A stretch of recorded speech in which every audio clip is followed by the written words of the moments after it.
All right, guys, it's time for the Next Level Guy Show, a men's interview, interest, and improvement-focused podcast featuring interviews with the greats from all industries to help you better your life. Each week, a new episode features an interview with one of the greats, covering all aspects of their story, from life hacks to tips and protocols that have allowed them to live life on the next level. We then highlight concrete action steps that you can use to improve your life. And now, your host, Ian Dawson Mackay.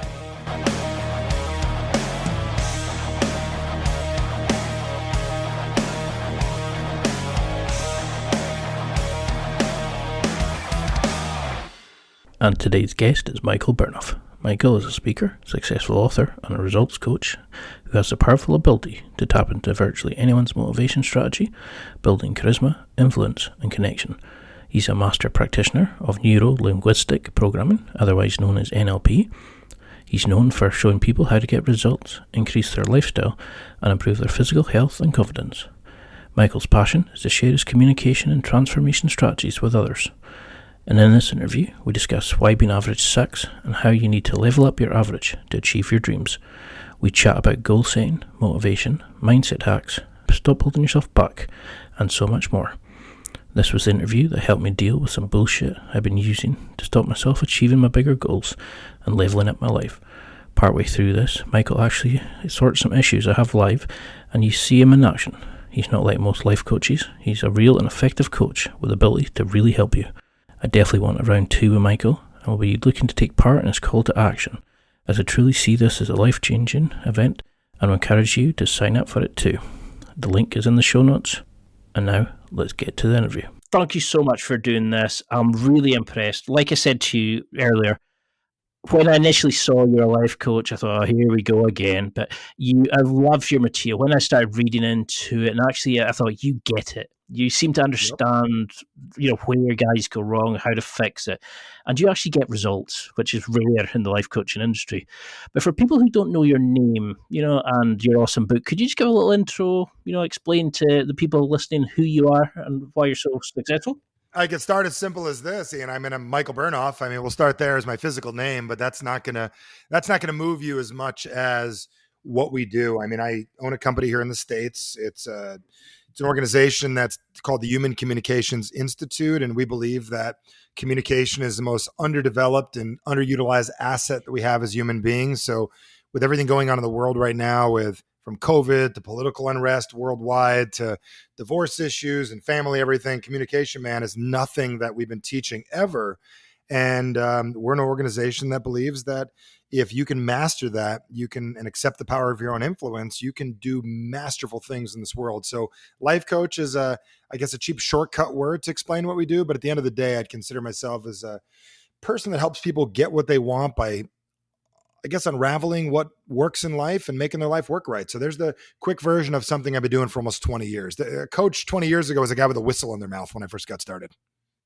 Because that was the thing, though. I mean, I didn't consider what you did as life coaching. Nope. It did, because when you see life coach, you get that initial kind of, oh, here we go, like Here that kind of namby-pamby stuff. But you had this way of, you start talking about averages, and I thought, okay, this is interesting. Yep. And then you kind of really dialed into things I never really considered about the average of your approach to food, to business, Yep. to friendship.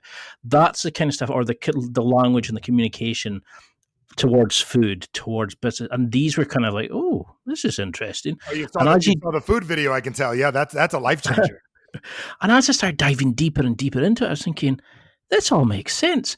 And I could see how people could understand this. But could you go into a little bit about, have you really kind of delved into people's childhoods to see how it affects how they shape them, their confidence, their approach to these things, why we kind of fall into that comfort zone of our average of, yeah, I'll do. Yeah, I don't want to push it either side. Yep. Does it, have you found a reason why most guys sit in the quiet life? Yeah, I mean, it's really simple, and it happened by accident. And we can dig back as far as we want to go. I've helped everyone from college athletes and professional athletes that are stuck in a slump to relationship challenges to abuse and neglect to trauma to getting people over tics and twitches. I've done it all. And here's what happens. This is life. I'm going to explain it in a nutshell, Ian, so everybody can hear this effectively for themselves. Is everybody gets to a point in their life where they say never again. Like, I got to ask you, have you ever got there, Ian? Like, you ever said to yourself, never again? Like, first off, how'd you start the podcast? Like, nobody wakes up in the morning and says, oh, I can't wait to do a podcast. Like, how did you start this? Like, what were you doing prior? Oh, that was for me. It was never again am I sitting in a pub, bored at my brain, drinking, listening to the same conversations. Never again am I having the same, let's just say, head case girlfriend. Yep. I mean, there were so many never agains that came. So when you did a never again, this is what happens to all human beings. This is fascinating. This is the issue with most people's lives. The problem is you're doing well. This is most people's issue, is even if they're doing not what they want, they're doing well. And the reason I say well is everyone gets to a point in their life where they say never again. And in that moment, what they do is they accept, hey, I'm not where I want to be. And then they dream for a second. Oh, I don't want to be in this crappy relationship, treated like crap with a psycho woman or psycho guy, right? Never again. And then you draw this picture in the distance of what you want. You don't really draw a plan on how you're going to get it. You just get excited that you want it. And then you live your life bouncing back between walls of, here's what I don't want. You never go back again. Here's what I do want. This is what I'm aiming at. And you live in the middle. So what happens is it's all fine and dandy and groovy, as they said in the 70s. It's all wonderful for years. And then 5 years goes by and you're like, why am I not where I want to be? And you don't realize that 5 years ago, this would have been a great place to get to. Like, you're not with the psycho girl anymore. You're not making only $100,000 a year US dollars anymore. You're doing better than you used to do. Congratulations. But what happened is, spur of the moment, randomly, you decided to change your life and you didn't really think it through. So this is what happens for most people, is you finally see it in business a lot and with people's bodies. They finally get a better life than the one they have, but unfortunately it's not the one that they wanted. And then they get frustrated and stuck and they didn't realize, wait a second, I forgot to reset my average. I'm doing better than I used to do, but I'm not where I want to be. And that's where most people screw everything up. Because that was what really blew me away, because I didn't want to kind of lead you into that or anything like that, because when you first said that, it was like this sort of epiphany of like, holy shit, that's, it made sense, because I was making the affiliate sales, but not a lot. I was getting some great guests, but then I wasn't sure how to promote it. I was kind of like living a better life because I was speaking to all these amazing guys like yourself, but then I was like, I wasn't resetting it. I was still the old Ian hanging on, just doing excelling in some bits. Yeah. So could you go into a little bit of what, like, when you mean the term averages, how do you mean that in terms of it, and how do we use these to kind of shape our lives, or the invisible scripts that we live our life by? Yep. I mean, this is what most people don't recognize. So I read a book called Average Sucks. And it's funny because we live in this egotistical world with a lot of people like, oh, you're right. Damn straight, man. Average sucks. You're right, man. You need a Lamborghini, Ferrari. And I'll humor those people. And then when they start reading the book, they're like, wait a second. He's talking about me. He's calling me average. And I don't think any human being is average.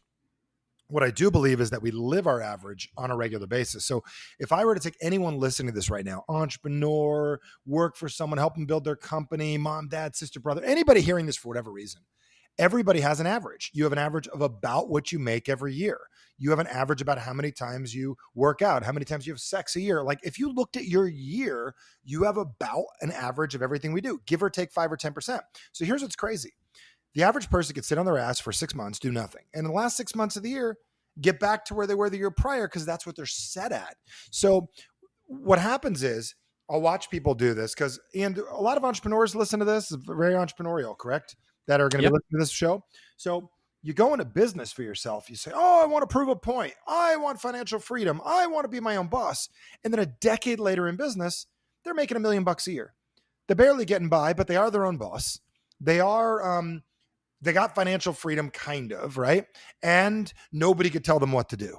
The problem is they forgot to reset themselves and to build a profitable company that helps them have a lifestyle. They forgot about that, but they got the freedom and they forgot what they wanted. So when I talk about this, is we build boxes for ourselves. And how in depth do you want me to go with this? Because I could take the listener right now to a place where they can literally see and feel and understand that feeling they get, why it is that they're willing to do this and not willing to do that. How deep do you want me to go down? Yeah, go for it. Because that's one of the other things I want to know is, like, why do we enjoy that comfort zone, that feeling of yeah, that's okay. You know, why, like about fear and everything, because I mean, it'll probably answer a lot of the questions No I've got. such thing as fear, man. Fear is a misrepresentation of an emotion we don't understand. We've been sold a bunch of nonsense. Fear is a way of explaining you're about to do something that you're not that comfortable with, that you don't have a pattern or program for.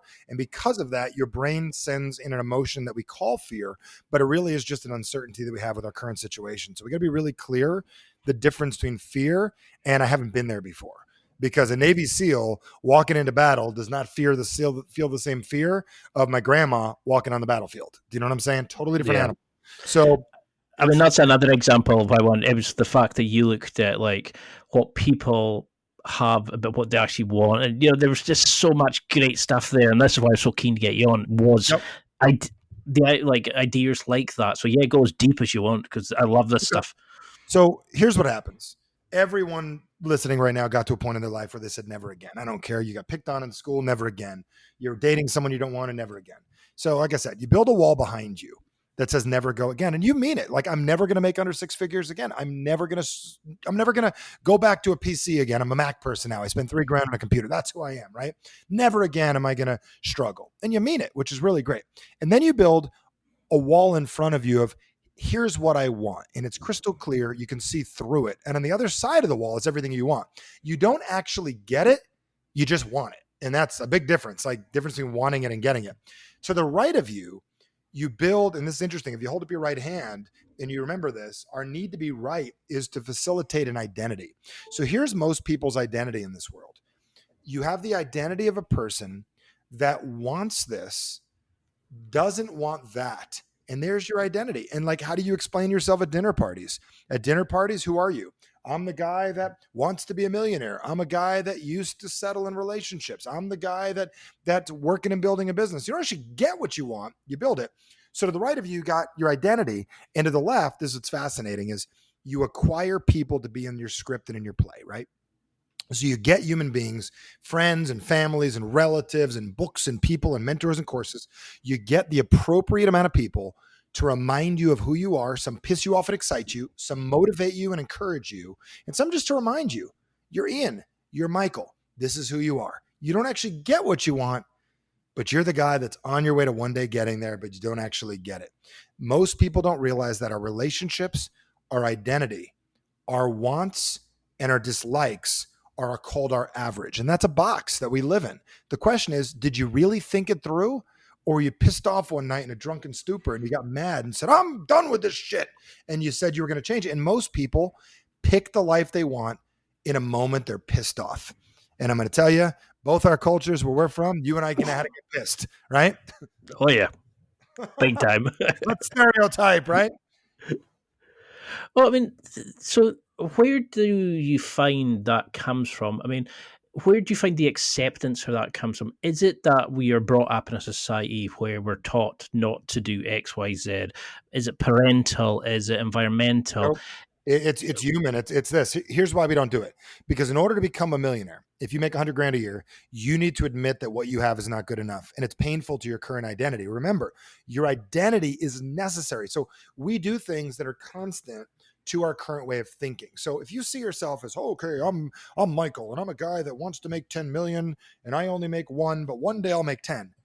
In order to make 20, you need to admit your current goal's not good enough. And that's scary. Like, do you know that, I'll give it this way. This is a good way to look at it, right? You ever look at your bank account? We all do this. You look at your bank account and it's like, God, where does it all go? I've said that before. You ever said that? What the hell? Where does it all go? All the time. Or you look at your watch and go, where did the time go? Or like you look at your neighbor, you look on Facebook, go, what the hell? They're in the same business I'm in. They got a Ferrari, a beach house. Well, what are they doing? I'm not doing. Or you look down at your waist and it's like you could squeeze a couple pounds. I got a little extra there. You feel a little bit bad, right? So here's the problem people have. They don't realize that there's a disconnect between your brain and your body actually doing things. So your body's trying to get your attention. It's like, look, man, hey, yo, I'm trying to show you stuff. You see this Ferrari, you see the beach house, you see that love life. Hey, look at this show. See how in love they are? You should have that too. So what happens is when you look at your bank account and it's not where you want it to be and you feel depressed, that depression, your body wants you to feel that because it's saying, listen, asshole, hey, you, I'm trying to get your attention. You're not hearing me. Yo, you, hey, you need to change. I'm poking you. You're not hearing me. Don't tolerate this change. Or when you're jealous because your neighbor's doing better, that's telling you you could do it too. Go ask them. Or that extra 10 pounds in your body, you should be thrilled it's there. That is your built-in trainer saying, time to work out. Most people don't recognize is we're misreading the messages that we're getting, and we're learning to tolerate. Like, you ever drank a bunch? I don't drink anymore, but you ever drank so much you got a hangover? Yeah. Yeah. Okay. Everybody has at some point. I was about to say, pretty much every day. Yesterday, right? And what's interesting is, you know why hangover's there? It's a very simple reason. Because you were a moron last night. That's why a hangover's there. It's not there to beat. So you're not, well, I'll have 2 glasses of water in between. I'll have some zinc and I'll have some carbon and it'll make it better. Or like, that's what I'll do. It's ridiculous. Charcoal and water. The reason you got a hangover is you were an idiot last night. You drank too much. Accept it. Don't do that again. But what most people do is they try to beat it. And this is the crazy part Ian, people are doing is they're trying to live by what their parents told them. Work hard, push your way through the wall, and you'll get through it. And this is where you get a bloody head, a bloody shoulder, burnt out, and quitters in this world. That's not how you get what you want. Well, because I interviewed a guy called Brent Smith. I think it was like my second ever interview. That sounds very American. Brent Smith. I like it. Well, what he talked about, was the first time I ever heard it, was the idea of changing your story. You know, that if you didn't like the story about yourself, you could just change it. And I always imagined like our personalities were ingrained and, you know, you couldn't do a change from X to Y without some amazingly deep and, you know, really hurtful kind of transformation or really, you know, like major steps. But he was like, no, you just can change it. You know, do you agree with that kind of thing, that we tell ourselves a story that we can't be the guy that's there? Is that a way of hiding from our ego, that we can kind of justify it to ourselves that, oh, they cheat on their taxes, that's why they've got a better car than me. Oh, that guy's just lucky. You know, is that the sort of damaging things that guys do? We use like this kind of language where we try to, you know, teach to lessen the burden of actually saying, no, we could be that person, we could go get it, but it's easier just to go, well, he's jammy, he's fluky, whatever it is. Yep. So bottom line is, your identity is your story, and when you go to bed at night, we have all the intentions in the world of changing our lives. You change your story. Oh man, tomorrow, like changing your story is, hey, tomorrow morning I'm going to work out, right? I work out next to a gym where the greatest MMA fighters in the world train, right? I don't know how much you're familiar with all that, but they all train next door, right? And what's interesting is they've got a story of how they live their lives, of what's going to happen. So a person says, you know what I'm going to do? I'm going to wake up tomorrow. I'm going to exercise. That's going to be my difference. That's my difference maker. That's my identity, right? I'm going to change that.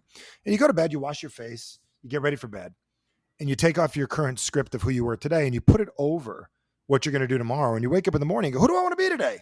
And the first thing you see is who you were yesterday. It's not because you're lazy. It's because it's comfortable. And that's what it is that you want. So the gentleman Brent you had on, it makes sense to change your story. I'm also going to tell you, in order to change your story, there's this wall in front of you. What do you do when you got a wall? Well, you got a few options. You can build a ladder. You can outgrow the wall and step on over it, which I think is genius. That's what personal development's all about. That's what my book Average Sucks, which I highly recommend everybody get. You can get it anywhere in the world to get the book. But also, you have to ask for help. And that's one of the things. You want to get over the wall, you've got to ask for help. And most people are not good at asking for help, not good at admitting they're not where they want to be. They've sold themselves that things are okay with where they're at. And they've got a story, and they love their story because, man, what a great story this is going to be, how I'm going to pull it off. It's not that attractive. Like, hey, here's Jim. He took a course. He read something in a book and he got better and he changed his life. That's not as sexy as his brother got shot and his brother got beat up and he had all these problems and all these issues and he finally got over it. It's like we're waiting for drama so Spielberg can come make a movie about us, instead of saying, wait a second, I want to get good at bowling. I'll take a class on bowling. I'll get better at bowling and I'll be better than most people. Most people don't get it. So how quickly can somebody change? Now, I've always been looking at these courses and they're like 6 weeks, 2 months. And then this Brent Smith, saying you could do it almost instantly. You just change what you identified. Which way do you lean? Do we change? Everyone changes their life immediately when they're ready. And like, let's play with this real quick. Tell me an area of your life you'd love to shift. Just now, I'd like to do the podcast full time, but currently working as well. Okay, very good. So your current identity is a guy that delivers an incredible podcast, but also delivers an incredible job at work, correct? I would maybe not use incredible, but well, if your employer's listening, or we have to make sure to do that, right? But best in the world, the best in the world renowned at what we do. Okay, so you'd love to do this full time. That's a big step, correct? So my question is, if you do that, how are things different if you do that? I mean, at the moment, I'm living both lives separately. I'm having to alternate between the two, but they merge together. And it would be, I could just eliminate that, what I feel is like a pretense version of myself. Okay. So you got a job that pays the bills, correct? Yeah. And the language you have around it is, I'm not enjoying this as much as I should. I want to do the podcast full time. I want to get out of this and get rid of my job, correct? Yeah. I mean, I like the work and all that, but the podcast is where I get my true joy from. Very good. So have you ever considered that your job and your work is your venture capitalist to help you build your business? Have you ever really thought of it that way and used that exact terminology, that this is my venture capitalist that is going to invest in me to allow me to build this podcast? Have you looked at it that way? Because I'm just going to ask you to think about that. If it was a 1-year venture capitalist that's going to pay you what you make as a salary for a year, how would you allocate those funds? I mean, I have looked at it in terms of, this is my business, this is, to pay the bills, and then this would allow me to fund, the Lisbon, the hosting. Literally, if you were to say your job is your venture capitalist, that's all it is. It requires some time, it delivers money, and it is funding your podcast. Do you look at it that way? In times, not always. It's like two different entities. What if you literally said it was all one? Listen, for the next year, my podcast is being funded by this wonderful company that is paying bills and allowing me to do this. If you looked at it that way and you gave it a time frame, and this is the part people don't recognize, is you don't have to change because you got this thing working right now. And the thing is, you love the illusion of one day you could do it. The problem is, if you were to go full time, there's a possibility you may not be able to pull it off. Am I correct? There's a possibility, right? Yeah. And it scares you, that possibility, doesn't it? Oh, I think that's what stops a lot of people doing anything. Okay. So let me ask you this question. Do you have a lot of experience with doing a podcast all by itself with no other job? No. Okay. So you're asking yourself to do something you've never done before. Mm-hmm. So of course it's uncomfortable, correct? Yeah. So let me ask you this. Is it that you can't do it, or is it that you're not ready yet? It's the fear of, how to fund it and all that kind of stuff. But I've never done it before. Okay, very good. So who says you have to do the podcast full time? No, it's just it's one of those sort of, it's like you're saying, it's the want rather than what's achievable. Or so do you want to do the podcast full time, or is it that you don't want the job anymore? I'm not entirely sure, to be honest, because I quite enjoy both, but the podcast is definitely the preferable one. I would like to do it full time. Okay. So do you know that if you quit your job, you'll be very stressed out, and when you get really stressed out, you'll be worried and your podcast will not go as well? You understand that, right? Yeah. Okay. So what if you don't have to put so much pressure on yourself and just say, hey, I'm going to build this thing up. I'm going to find a way to do it. I don't need to quit my job. I'm going to build it up so I have no time to go back to my job. So have you ever thought about, I'm going to find a way to get so busy with the podcast that I can't afford to do my job anymore? Have you ever looked at it that way? I've kind of done that with all my free time, but I've never actually identified it as such. Okay. How would that change things if you did? I definitely like that way of thinking, because that's definitely a kind of, it's identifying and putting a label to an action rather than just doing it. So here's the issue that we have as human beings. Let's just say you quit the job. What are you working, 40 hours a week? Something like that. Okay. You quit your job. How many hours a week you do the podcast? If I quit it, all the time. Okay. All the time? Well, I'd be sleeping, eating, and shitting, but bye. Okay. I got it. But what about 20 hours a week, 30 hours a week? Something like that, yeah. Okay. What would you do with the rest of your time if you got rid of the job? I mean, there's all the sorts of there's the interviewing guests, research, and all that kind of stuff. So I suppose all that kind of things, Okay.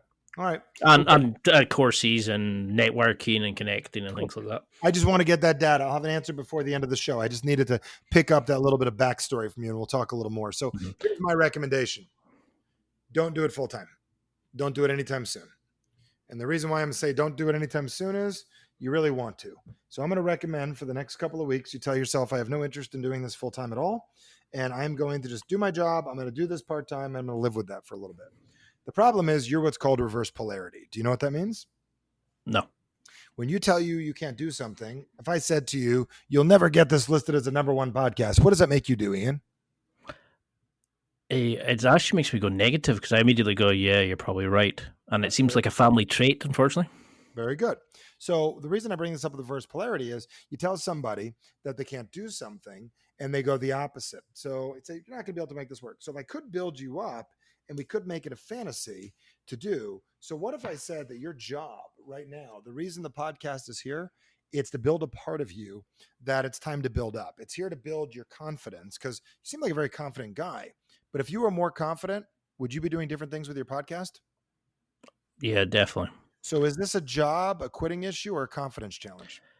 It's definitely a confidence at the moment. I feel like at work, because you're, it's automatic, the role, Yep. but because you're paid to do it, you bring your A game. Yep. Whereas with it's your personal side of things, you kind of go, like you're saying, it's the average. It'll do. It's, you don't bring the same level of attitude and gumph as you would if it was your full-time gig, so to speak. Got it. So the podcast still hasn't seen the full version of you, correct? I definitely not know. Okay. I'd say I hold back 6 foot. Okay.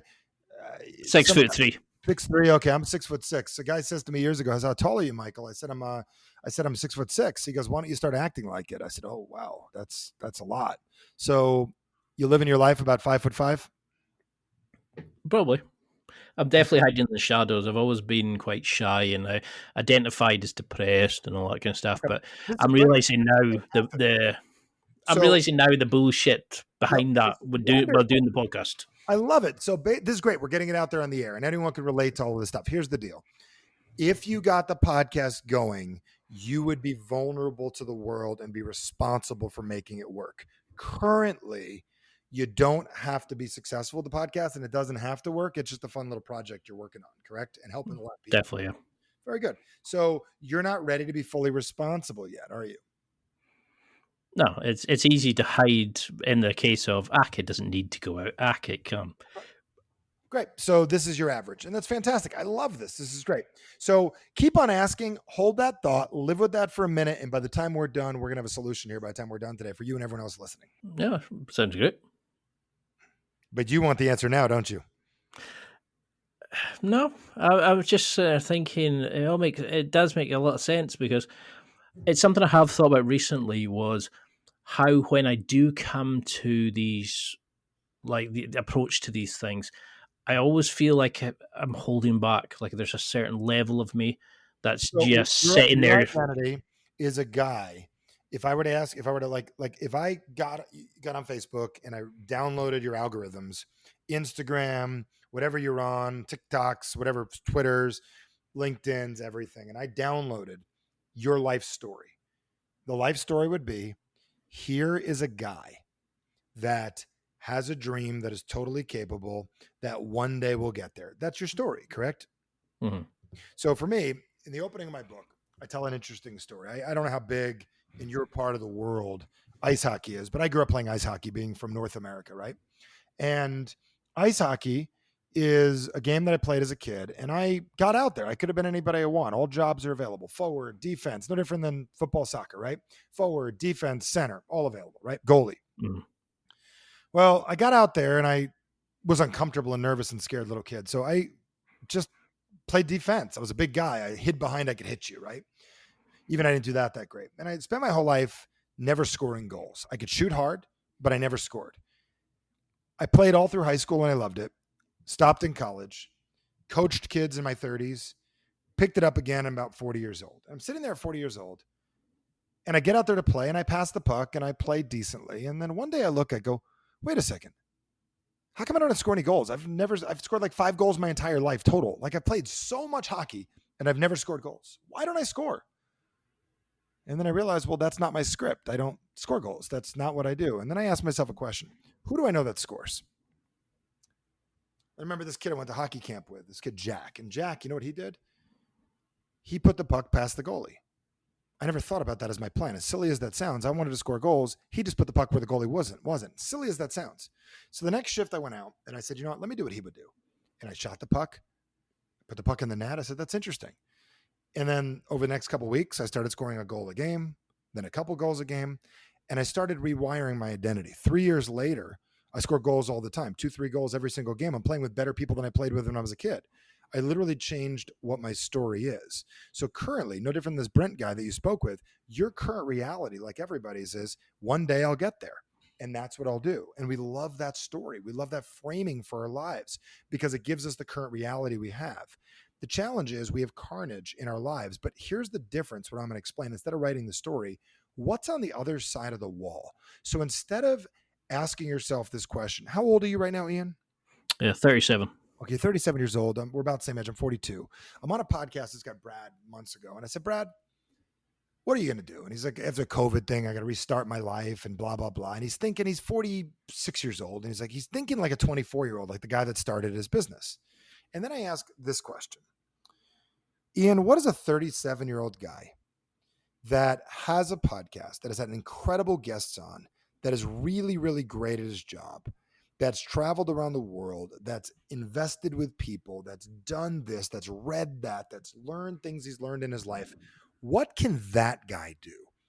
And my question is, when is the last time you've let who you are today, the guy that got out of relationships he shouldn't have been in, the guy that did fitness things that most people haven't done, the guy that read books, the guy that's done stuff, the guy that had the courage to get me on this podcast today and reach out and ask, what can that 37-year-old man do? The problem is you're trying to make decisions as like an 11-year-old boy. I could never get my book done. Average sucks, dude. 9 years. I couldn't. Ask me why I couldn't get the book done. Go ahead and ask me. And just ask, why couldn't I get the book done? So why do you think you couldn't get the book done? You know why? Because I wasn't an author. The other reason I couldn't get done is a 9-year-old boy was trying to write the book, a kid with attention deficit issues, a kid that had insecurities, a kid that wasn't good asking for help, and a grown man that was going to figure it out, and I was going to figure it out on my own, and I was going to do it. And then one day I looked in the mirror and go, wait a second. What does a 41-year-old man do that's traveled around the world, spoken to over 1 million people about what he does in 20 years, hundreds of thousands of people taking his programs, it's made $75 million in sales doing what he does. What can that guy do? And you know what that guy did? He actually asked his wife for help. Over the next day, I said, hey, Deborah, will you help me with this? I'd like you to read this and give me your feedback. Why wouldn't I ask her? She knows how to finish things. I was just avoiding asking for help. 4 days later, the publisher gets the book. And right now, we've sold 8,000 copies of the book in its first 6 weeks out. The reason I'm bringing that up to you is, and people love it, they're finishing it.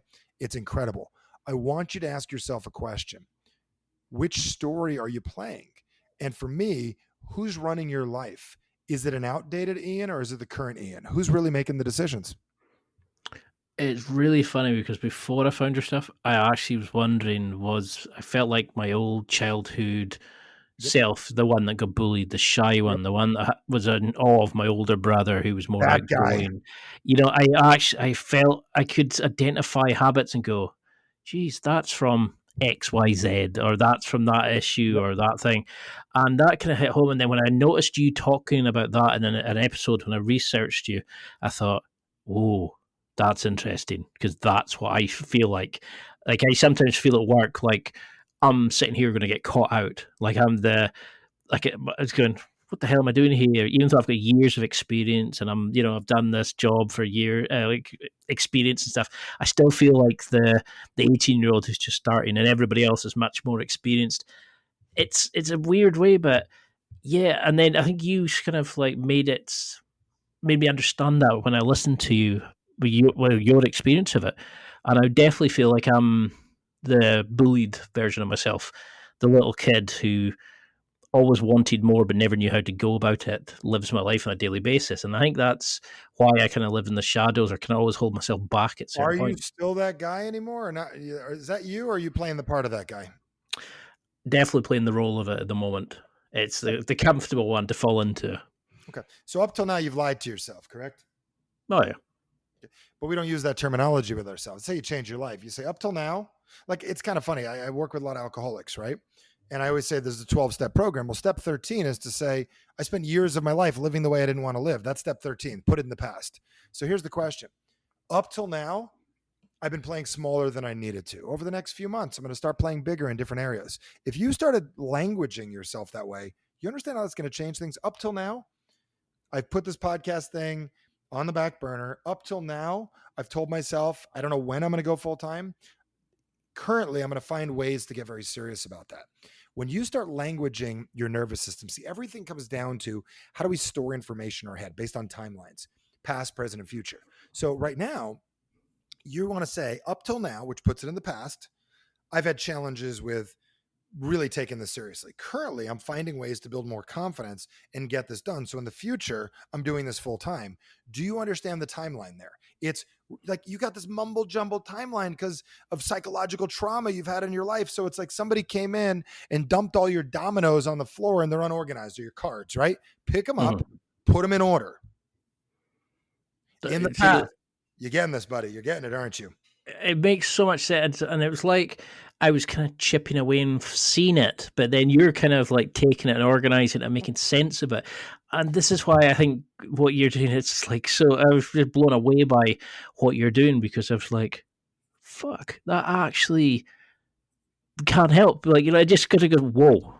And I did get deeper and deeper. I was like, Jesus, this is awesome. Like, and I've blown up other people by going, oh yeah, it's good stuff, and but your stuff was like, okay, fuck, this is I wouldn't mind going to this, like, and find out more about it, because I mean, I don't know if you've taken call to action yet. Take my program. I'm giving away free right now. You just go to theactioncall.com. You or anybody, I'm giving away 5 days live with me. I mean, literally working on this stuff. That's literally people that are not where they want to be. So it's theactioncall.com. I don't care if you're from a Kiwi. I don't care if you're Australian. It doesn't matter if you're from London, Scotland, Russia, Congo. It doesn't matter anywhere in the United States, Canada.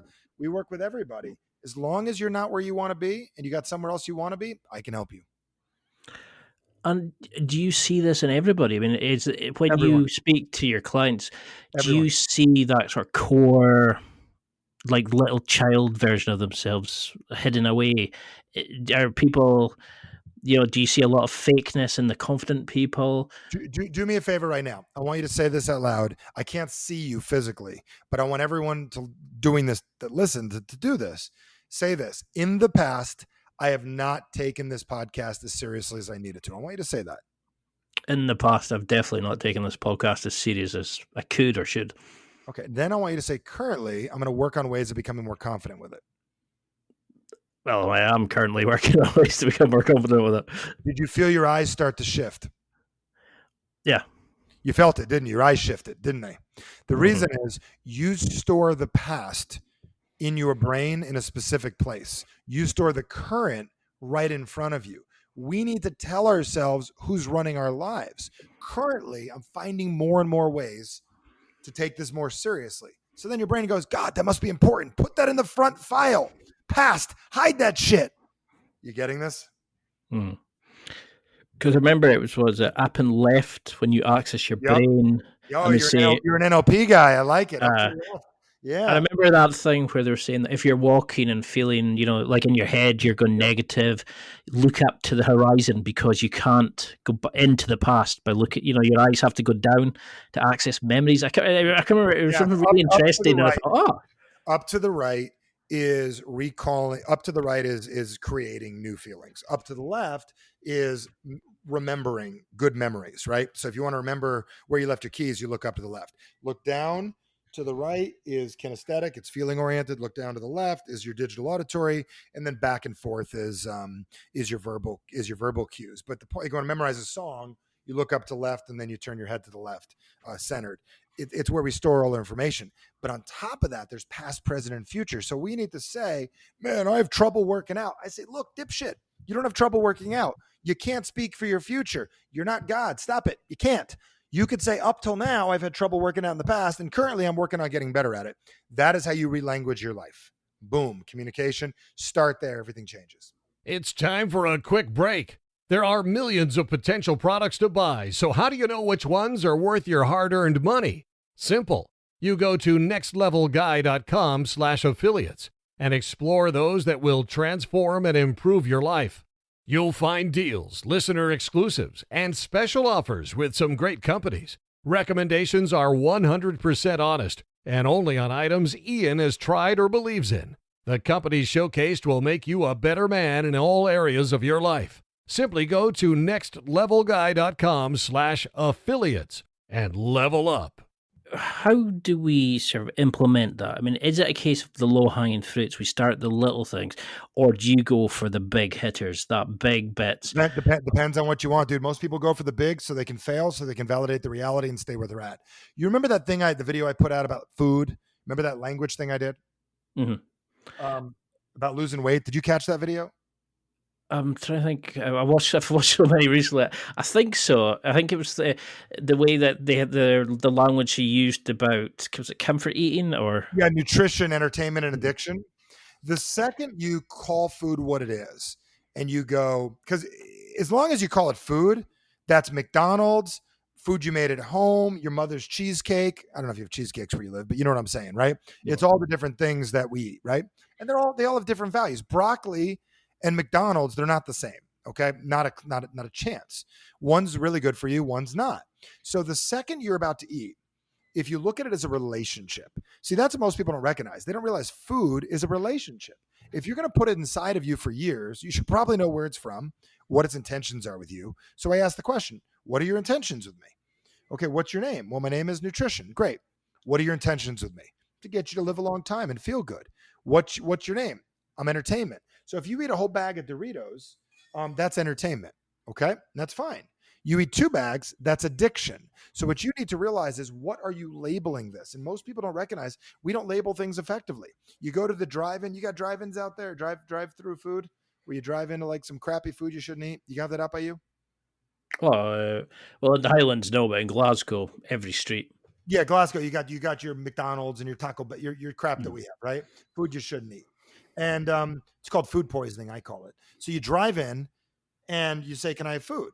So you say, oh, this is semi-healthy.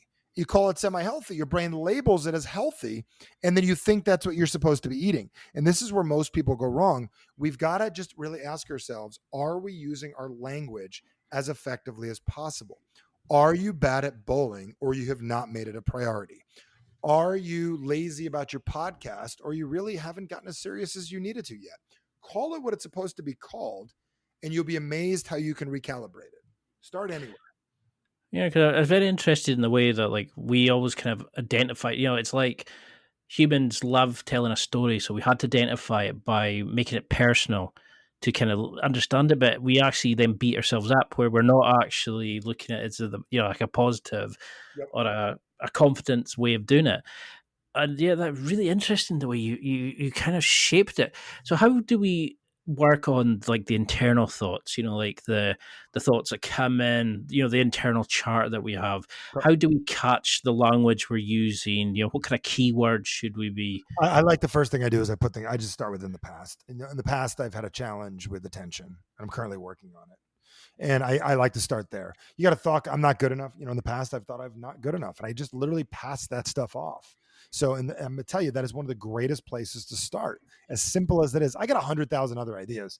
You could change the vocals in your head. You could change the tone. You could do a bunch of stuff. But if you're not willing to do what I said, it's like Mr. Miyagi, wax on, wax off Karate Kid. And I know you remember that movie.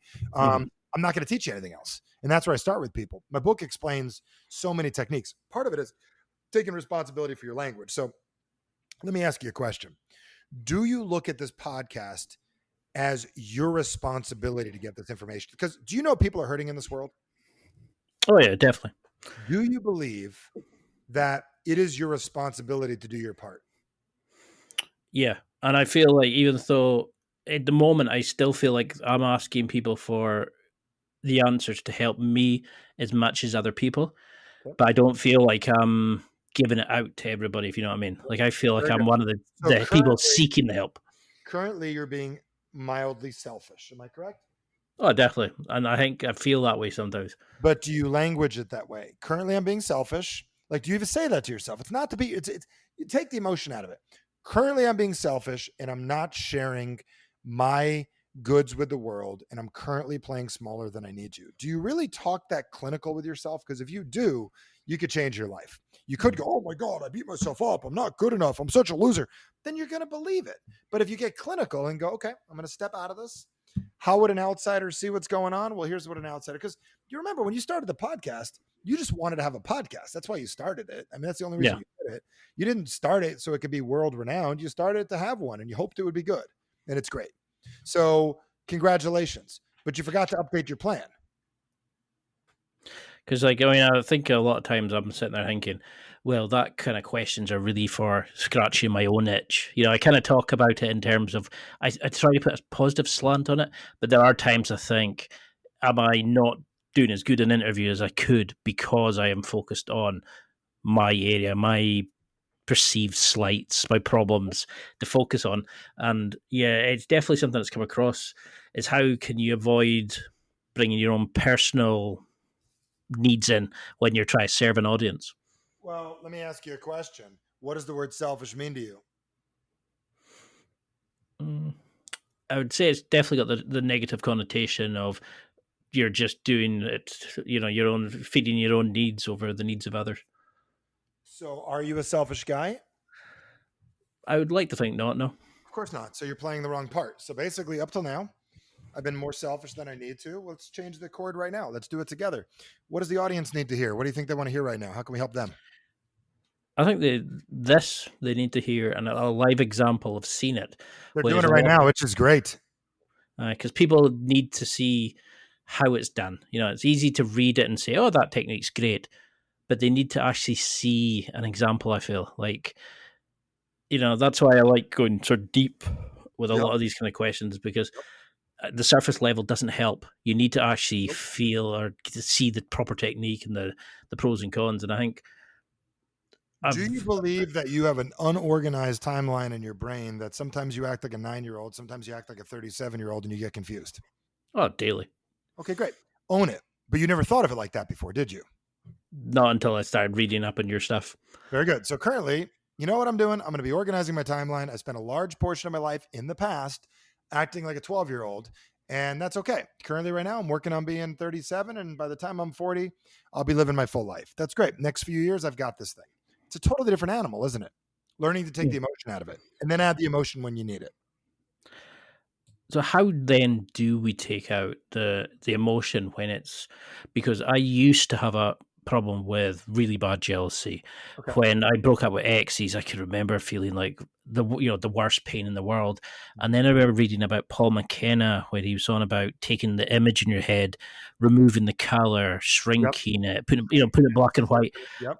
And that sort of stuff, that blew me away, because I just thought I was stuck with these feelings until I kind of could overcome them. But actually understanding to remove the emotion. But what other tricks would you use? Well, I'm going to take Paul's entire program, or anyone that teaches any of that stuff. I'm going to summarize in 3 words: pictures, sounds, and feelings. Everything in our lives is categories as pictures, sounds, and feelings. Okay. So what I mean by that is that in your brain, you have a picture of the ultimate podcast in your brain, correct? Mm-hmm. You have words associated with it, which have feelings. The second you change any of those 3 things, things shift. Like I say to people, they say, Michael, I'm divorced. And I say, okay, that sucks. When did that happen? They said, 5 years ago. Okay, great. So you're actually single, or you're not, but divorced is a legal term. Currently, you have a different relationship with that same person. Is that correct? That's very true, isn't it? Mm-hmm. When somebody dies, death is something we never get over. They don't come back. Are they dead, or do we have a different relationship with that same person? Because when you lose somebody you love, you still have a relationship with them. It's different. Am I correct? Yeah. I mean, you look at it with rose-tinted specs, but yeah. So here's my question. Which one is more painful, death or the different relationship? Which is more painful? It's which one? I would say death, but It's way more painful, correct? definitely. So when you change the language, it changes what's going on. So for me, for years, I had trouble working out. I tried to work out. I wanted to work out. I couldn't do it. I played hockey as a kid. I knew how to be in shape. I've been an athlete. Why couldn't I work out? And then I remembered this. When I was a kid, my initial reason for working out, remember, everything comes back to the initial reason, right? I worked out to get in shape, to be tough, to defend myself, to impress women, and be part of a team. 35 years old. At the time, I couldn't work out. Why? Because I'm married. Impressing women's not a good idea, correct? Number two, beating people up at 35, not a good idea. I'm not 16 anymore. Do you know what I'm saying? Number three, I'm not on a team. So workout to me had a neural pathway, which meant that is something you talk about that you don't actually do. Then I signed up for a Spartan race and I found a new word called train. Training had no association in my brain. I like training. Training is working towards something. So Michael Bernoff trains for an effective life. Michael Bernoff never worked out ever again. Do you understand what I just did? I have a new word with a new association. When you change the word, you change the feeling. You getting this? Yeah, I like that because I've done that before where I've kind of changed the terminology I've used. I mean, I used to think I could never do like a sport like martial arts or stuff like that because I'd always be self-conscious. And now I'm a blue belt in Brazilian Jiu-Jitsu. Amazing. But, but in my head, if I look back at that Ian from those years ago, I'm like a grown up when I look at the jiu-jitsu, but I still sometimes pout if somebody taps me. I still sometimes can spend a weekend being really annoyed at something that happened there, and I'm going, what the hell is going on?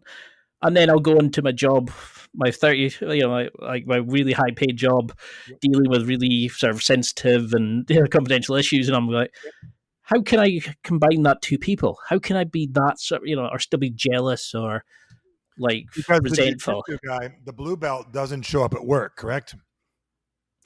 There's times I would hip throw certain people, but yeah, let's. But does the blue belt show up in relationships, confident and strong and poised? Because to become a blue belt, if people don't know what that means, that is beyond a feat. I work with a lot of Did you catch? Did you listen to Mike Goldberg at all on my podcast, the UFC guy? I don't know if you heard him. It's on my list. I've got a heap of your episodes saved. I got through quite a few of them, but you'll love him. And Henry Cejudo, I'm going to have on soon too. I don't know if you know who Henry is. He's phenomenal, featherweight guy.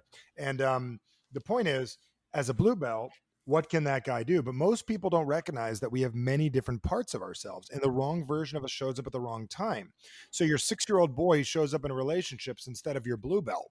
It's kind of an issue, isn't it? Then sometimes you're the right. So we all have like 4 or 5 personalities that we have. I talk about this in my core strength event, and we have to use the right part of us at the right time to pull off what we need. It's all about transitions.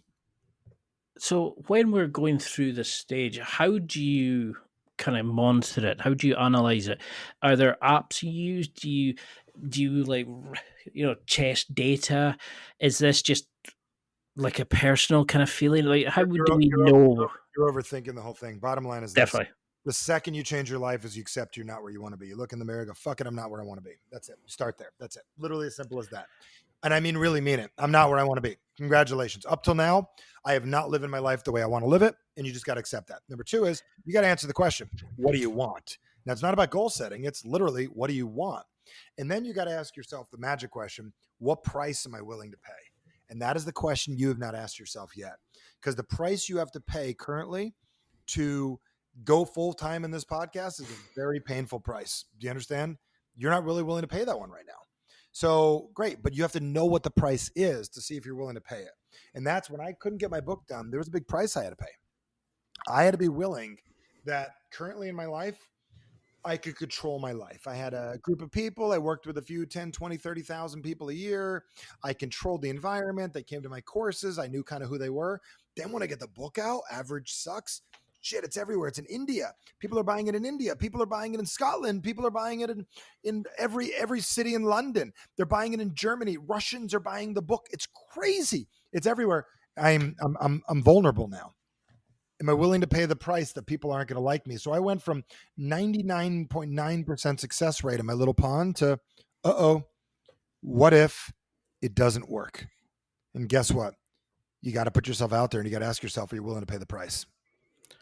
Because that makes a lot of sense. Because when I first started, I was like getting some good feedback, and then I interviewed a guy called Elliot Hills, and he put it onto his YouTube channel as well. And I remember there was all these comments, and people going, "Oh, great, a Scottish podcaster," and "Oh, he's really good." And then there was like maybe three were like, "I don't like this guy," or "He's really too shy," or something. And I remember those were the ones that really hit me, not the thousands coming to my site from him and or the amazing people I've interviewed. And I think that's the thing. Is I've hidden back. It's not that I'm not good at social media, like I'm telling myself.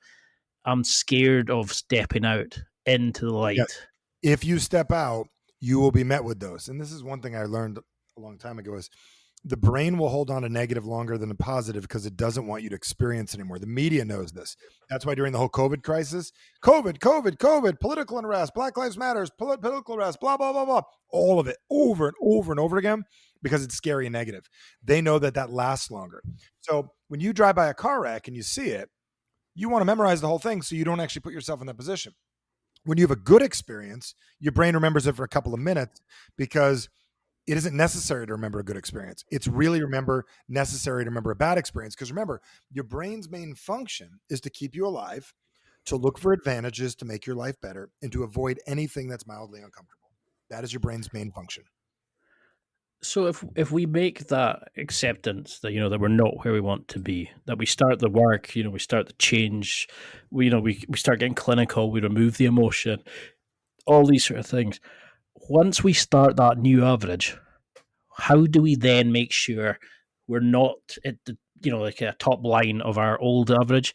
How do we make sure we keep changing? How we keep evolving, keep developing? Got it. Okay, so this is where the change comes in. And this is the one thing I do, and I really highly recommend if you're still listening to anybody to this point, I make no money telling you this. I mean, we just want to help as many people as we can. Check out our call to action program, calltoactiontime.com. And the reason is I'll explain this in a minute, but you need to commit to a couple of days that you're going to do this. And it's over the phone. It's amazing. But here's the deal.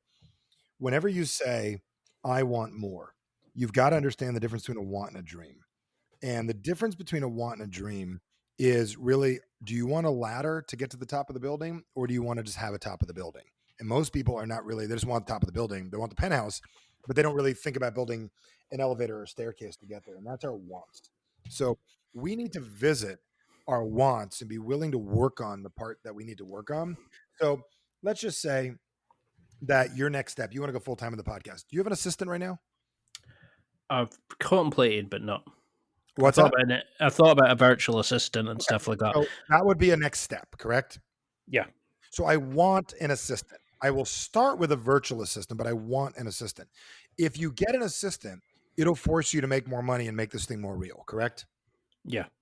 It's easier to dream about being Joe Rogan than it is to go get an assistant. It's easier to get the assistant, but it's not sexy to go get the assistant. It's sexy to dream about being Joe Rogan.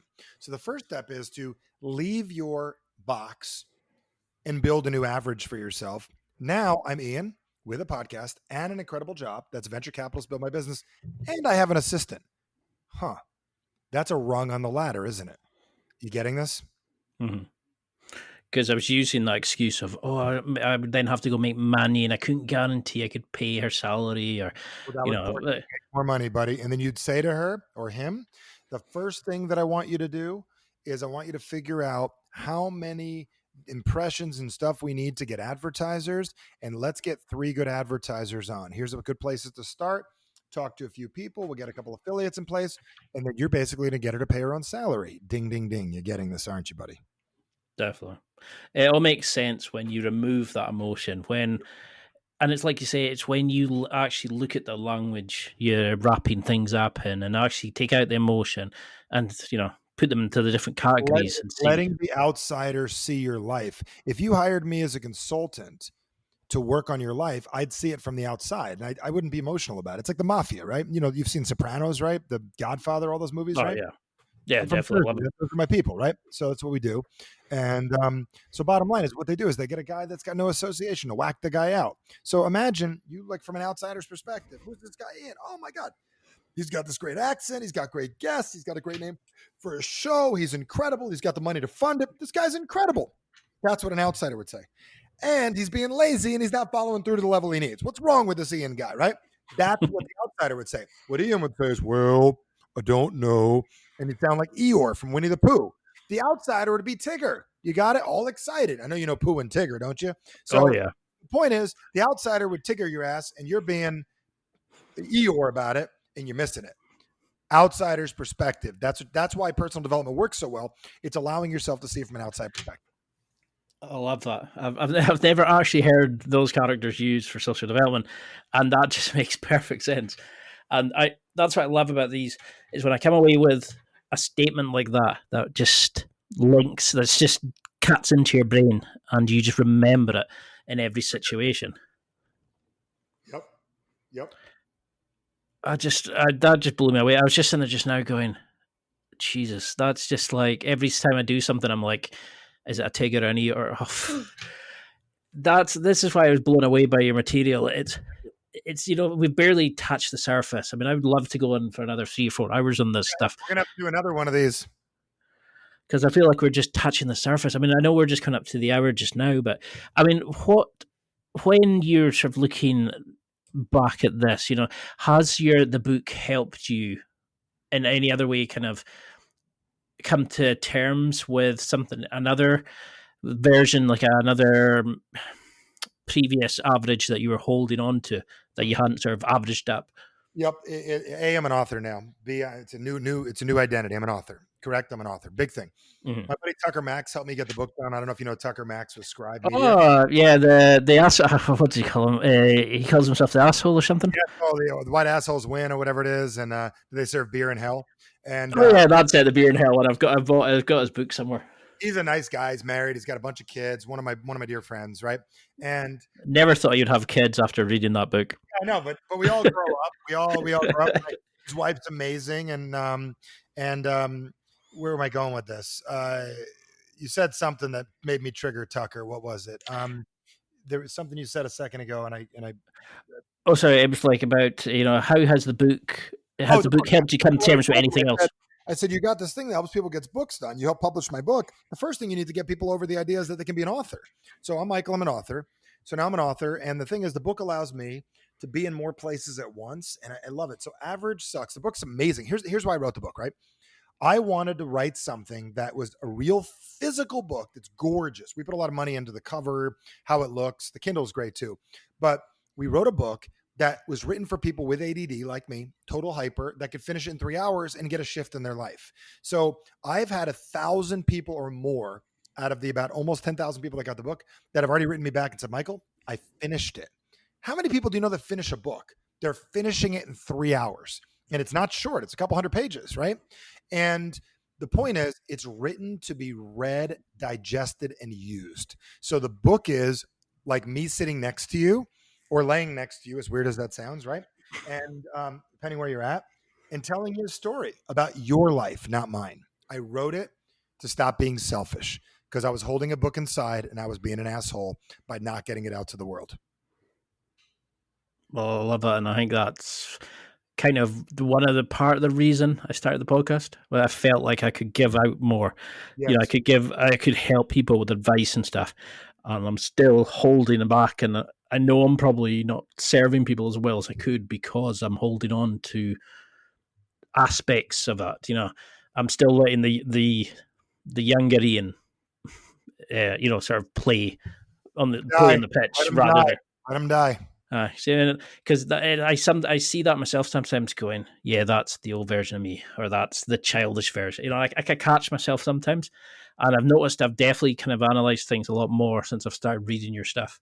I didn't write Average Sucks, and I recommend anybody go to averagesucks.com. You can get it on Amazon. Your listeners are all over the world, right? Worldwide at the moment. Worldwide. Find it in your local market, Barnes and Nobles, Amazon, whatever your Amazon is. And then go to averagesucks.com, and I'm giving away 8 audios that you can listen to. And also I'm giving away my call to action program. It's a $600 program, calltoactiontime.com. It's not a lead thing. It's literally, I'm giving away a class because why would you want to talk about what I can do? Why don't you experience it for 5 days? If you like it, maybe you do some more stuff with me. But literally 5 days, I'm going to work with you live, just like I'm working with Ian right now with a group of people, man. It is badass to say the least. I've been doing it live since 2003. And the only success story it's missing is all of your guys's. Because just listening to your YouTube, listening to your podcast, the free content, I was like, fuck. It was almost scary because I thought this might mean I actually have to make the changes. You know what I mean? It's easier to buy a book to say I'm going to change. We won't be able to be friends afterwards. I'm an friend. Oh no! I mean, if you're willing to tackle my BS, you're in for a long ride. Like, yep. But well, we've definitely got to round two because I know we're coming to an hour. But I mean, how do people find you on the social media? You know, because I feel like we've just kind of started tapping into it, and there's so many offset questions about this I need to ask. But we're everywhere, man. You can find me online, Michael Bernoff, YouTube, Facebook, Instagram. But spend time working with me. Go to calltoactiontime.com with a 2 or a TO and take a risk. Spend a couple minutes with me. Spend a couple minutes filling out a form, see what we got going on, and we'll go on an adventure together. Like you could play on the outside and go watch all my stuff. Check out my podcast, Average Sucks, but definitely get the book, because one thing I learned years ago is if you could spend $20-$30 on a book and turn it into $60, that's genius. Most people could turn it into $6,000 in happiness, better quality of life, and money in 90 days. Some people are going to turn it into $60,000 worth of happiness, better body, more money, quality of life. Whatever is your desire is, just go into it whatever you want. And if worse comes to worse, you turn 20 into 20, well, that's a hell of an investment. You didn't lose anything. Not a bad place to start. So step up, show up, and do something. And if you like my style, come find me, man. You know where to find me. I'm not going to convince you to become a better life. You got to do the convincing that you matter. You matter. We'll do this. And I know a lot of people are going to take you up on that, because I'm sitting here speechless thinking you've just kind of unraveled a lot of shit that I was holding on to because it let me play small, play safe. Yep. Yeah, we can't do that anymore, dude. Listen, I got an angel of death on my right shoulder and one on my left and one on my right. I have no angel. I have the happiness and the light in front of me. You look back, you're going to die. See, everyone's like, oh my God, Corona. Dude, Corona's not scary. You know what's scary? Birth. Birth means you will die. Do you understand? So we only have much time on this earth. So birth is guaranteed death. Do you understand? We will die. So stop being scared of Corona. Stop being scared of business. I'd be scared of birth. Birth will kill you. Do you understand what I just said? You second you're born, the clock started. And dude, I think we forget that. Yep. Clock's ticking, buddy. And I have no idea when. Look to your left, angel of death. Look to your right, angel of death. Get going.